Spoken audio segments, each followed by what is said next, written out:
Et où est-ce que Moïse pouvait bien aller, sachant que toute l'Égypte était le royaume de Pharaon? Où pouvait-il être à l'abri d'une police à l'affût, une police au regard de corbeau et à l'odorat de fourmis? Dieu inspira à Moïse de se rendre à Maïdian, une comté arabe sur laquelle Pharaon n'avait aucun pouvoir. Madian était une campagne avec quelques villages qui ne connaissaient pas le degré de civilisation égyptien et en ignoraient les palais et les marchés. C'était cependant une contrée heureuse puisqu'elle était loin de Pharaon. Elle était également heureuse d'être libre, ne dépendant pas du pouvoir de Pharaon. Rien en effet ne peut égaler la campagne dans la liberté et la justice. Là, dans cette campagne, nul ne craignait la tyrannie de Pharaon, ni son injustice. Là non plus personne n'avait peur de la police de Pharaon et de sa dureté. Et là, on n'égorgeait pas les enfants. Moïse se rendit donc à Madian. En quittant l'Égypte, il avait sans cesse peur d'être suivi, mais la police semblait s'être assoupie. Moïse sortit donc, au nom de Dieu, tout en le priant de lui porter secours. Quand il prit la direction de Madian, il dit: Peut-être que mon Seigneur me mettra sur la bonne voie. Moïse arriva à la tombée de la nuit à Madian. Il ne connaissait personne et n'avait aucune connaissance. À qui pourrait-il s'adresser? Où passerait-il donc la nuit? Il essayait de trouver une solution, mais il savait que Dieu ne l'abandonnerait pas. Il y avait un puits où les habitants venaient abreuver leurs troupeaux. Moïse y trouva 2 femmes qui retenaient leurs bêtes en attendant que tous les bergers aient fini pour pouvoir les abreuver. Moïse remarqua cela et il eut pitié des 2 femmes. Comme s'il avait été leur père, il leur demanda: Pourquoi n'abreuvez-vous pas donc vos moutons? Elles répondirent: Nous ne pouvons le faire que lorsque tout le monde finit, parce qu'ils sont les plus forts et que nous sommes faibles, parce que ce sont des hommes et nous des femmes. Comme si elles avaient deviné que Moïse allait leur poser la question. Et pourquoi aucun homme de chez vous ne vient à votre place? Elles s'empressèrent d'ajouter: Et notre père est un vieil homme âgé. La tendresse paternelle de Moïse grandit encore et il abreuva les moutons, puis les 2 femmes partirent. Où pouvait-il aller maintenant?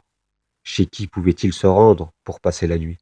Il ne connaissait personne et personne ne le connaissait. Il se retira dans l'ombre et dit: Seigneur, j'ai grand besoin. Ce que tu as fait descendre pour moi comme bien. Les 2 femmes rentrèrent chez elles plus tôt que prévu et leur père en fut étonné et leur demanda la raison. Il dit: Qu'est-ce qui vous a fait revenir maintenant, mes filles?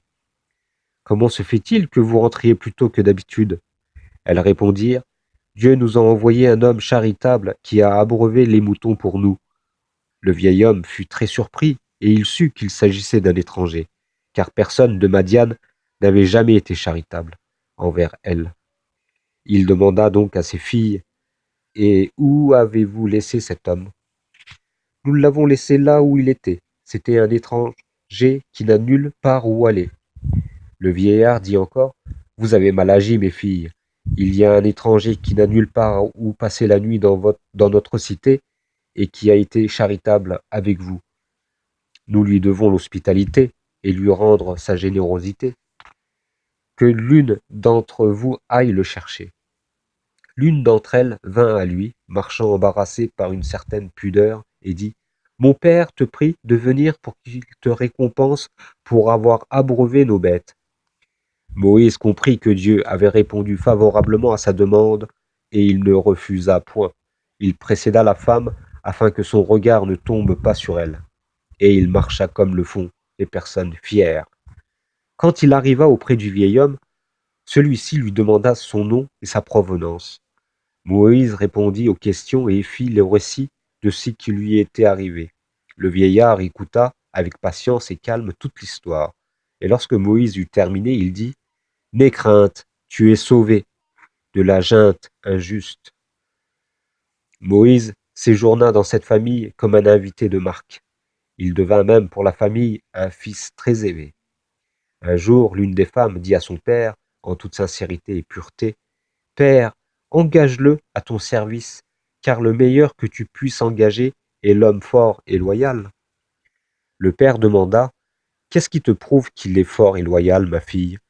Quant à sa force, c'est qu'il a soulevé tout seul le couvercle du puits, alors que d'habitude plusieurs personnes doivent le faire. Pour ce qui est de sa loyauté, père, il a marché devant moi et ne m'a jamais regardé tout le long du trajet. Et il était nécessaire qu'un employé ou un serviteur soit fort et loyal. S'il manque de force, il faiblira devant le travail, et s'il n'est pas loyal, sa force ne nous sera d'aucune utilité face à sa trahison. Le discours de la femme trouva un écho favorable dans le cœur du vieil homme, mais il prit le temps de réfléchir en tant que père. Il analysa la situation en homme sage et dit: Qui peut mieux mériter que ce garçon d'être mon gendre? Où trouverai-je à travers le monde meilleur garçon que ce jeune homme? À Madiane, il n'y a personne qui le mérite. Dieu a probablement conduit ce garçon jusqu'à moi pour qu'il devienne mon gendre et mon assistant.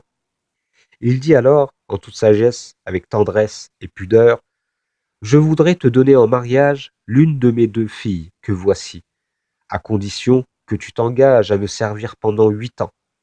Telle sera ta dot, mais ces 8 années sont obligatoires. Si tu en accomplis 10, ce sera par pure générosité de ta part, et je ne tiens pas à abuser de ta gentillesse. Tu trouveras en moi, si Dieu le veut, un très bon partenaire.